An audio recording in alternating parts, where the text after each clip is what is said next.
अखिलेश के समर्थन में आए यूपी के deputy CM Keshav Maurya, BJP हैरान। अखिलेश पहले केशव मौर्य को दे चुके हैं सीएम पद का ऑफर। केशव और अखिलेश के सुर हुए एक, यूपी में बदलेंगे समीकरण। बिहार की राह पर चलेगी यूपी की राजनीति।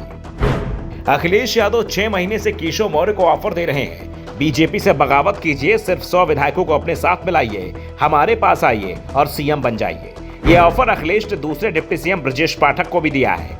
अब तक दोनों ही डिप्टी सीएम अखिलेश के ऑफर को नकार चुके थे, लेकिन अब यूपी में केशव मौर्य के बयान ने हलचल मचा दी है।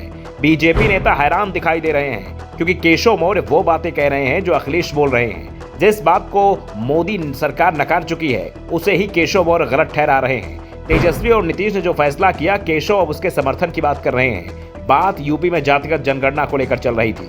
अखिलेश यादव खुलकर इसके पक्ष में बयान दे रहे थे। अखिलेश दावा कर रहे हैं कि बिहार की तरह यूपी में भी जातिगत जनगणना होनी चाहिए।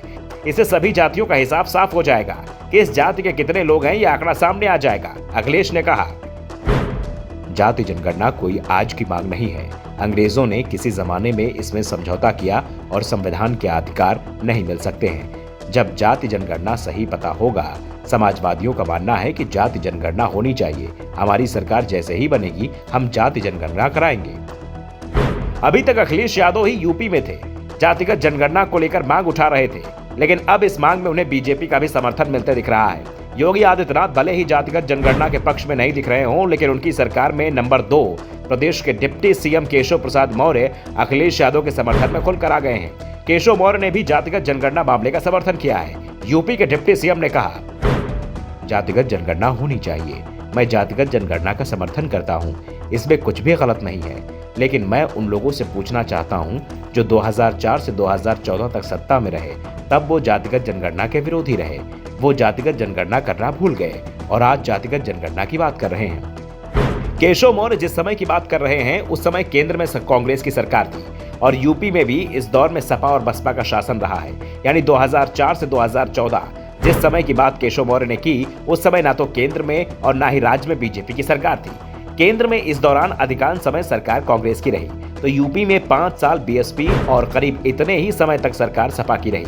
लेकिन तीनों में से किसी भी दल ने जातिगत जनगणना की मांग नहीं की। लेकिन आज केंद्र और राज्य दोनों ही जगह बीजेपी की सरकार है, तो जातिगत जनगणना का मामला उठाया जा रहा है। केशव मौर्य भले ही विपक्षी दलों को जातिगत जनगणना के मामले में रुकावट डालने और इस पर राजनीति करने का दावा कर रहे हों, लेकिन इस समय अचानक उनका जातिगत जनगणना के समर्थन देने से बीजेपी की मुश्किलें जरूर बढ़ती दिखाई दे रही हैं। दरअसल मोदी सरकार साफ कर चुकी है कि जातिगत जनगणना करना उसकी योजना नहीं है। वैसे भी अभी तक 2021 की जनगणना नहीं हो पाई है।